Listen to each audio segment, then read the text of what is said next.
ഭാരതത്തിന്റെ പ്രതിരോധം മാറുകയാണ്. കേവലം പ്രതിരോധത്തിൽ നിന്ന് ആക്രമണോത്സുകമായ ഒരു കരുത്തിലേക്ക് കഴിഞ്ഞ കുറച്ച് ദിവസങ്ങളായി ഇന്ത്യൻ പ്രതിരോധ ലോകം ചർച്ച ചെയ്യുന്നത് അതിശക്തമായ നീക്കങ്ങളെക്കുറിച്ചാണ്.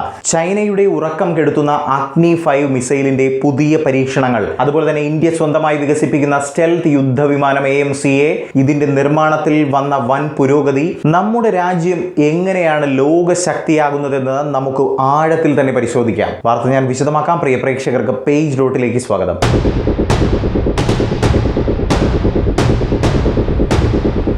ഇന്ത്യയുടെ മിസൈൽ കരുത്ത് ലോകം ഭയക്കുന്ന നിലയിലേക്ക് വളർന്നിരിക്കുന്നു. അഗ്നി 5 മിസൈലിൽ ഇന്ത്യ വിജയകരമായി നടപ്പിലാക്കിയ MIRV അഥവാ multiple independently targetable re entry vehicle സാങ്കേതിക വിദ്യയാണ് ഇപ്പോൾ വാർത്തകളിൽ നിറയുന്നത്. എന്താണ് ഇതിന്റെ പ്രത്യേകത? സാധാരണ ഒരു മിസൈൽ ഒരു ലക്ഷ്യസ്ഥാനത്തെയാണ് തകർക്കുന്നതെങ്കിൽ MIRV ഉള്ള അഗ്നി മിസൈലിന് ഒരേ സമയം വിവിധ നഗരങ്ങളിലോ ശത്രു കേന്ദ്രങ്ങളിലോ ബോംബുകൾ വർഷിക്കാൻ കഴിയുമെന്നതാണ്.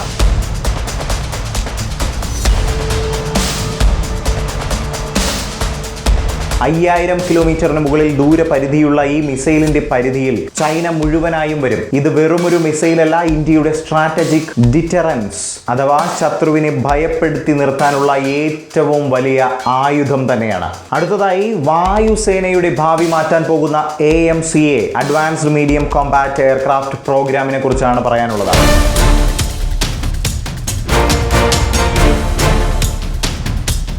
ഇന്ത്യയുടെ സ്വന്തം 5ാം തലമുറ സ്റ്റെൽത്ത് യുദ്ധവിമാനമാണിത്. റഡാറുകളുടെ കണ്ണിൽപ്പെടാതെ ശത്രു രാജ്യങ്ങളിൽ കടന്നുകയറി ആക്രമണം നടത്താൻ ഈ വിമാനത്തിന് സാധിക്കും. ഏറ്റവും പുതിയ റിപ്പോർട്ടുകൾ പ്രകാരം കേന്ദ്ര സർക്കാർ ഇതിനായി 15,000 കോടി രൂപ അനുവദിച്ചു കഴിഞ്ഞു. 2028ഓടെ ഇതിന്റെ ആദ്യ പ്രോട്ടോടൈപ്പ് പുറത്തിറങ്ങുമെന്നാണ് പ്രതീക്ഷിക്കുന്നത്. അമേരിക്കയുടെ F-35, റഷ്യയുടെ Su-57 എന്നിവയോട് കിടപിടിക്കുന്ന സാങ്കേതിക വിദ്യകളാണ് ഇതിൽ ഉൾപ്പെടുത്തിയിരിക്കുന്നത്. നമ്മുടെ പ്രതിരോധ കയറ്റുമതിയിൽ വലിയൊരു മാറ്റം കൊണ്ടുവരാൻ ഈ വിമാനത്തിന് സാധിക്കുമെന്നതാണ്.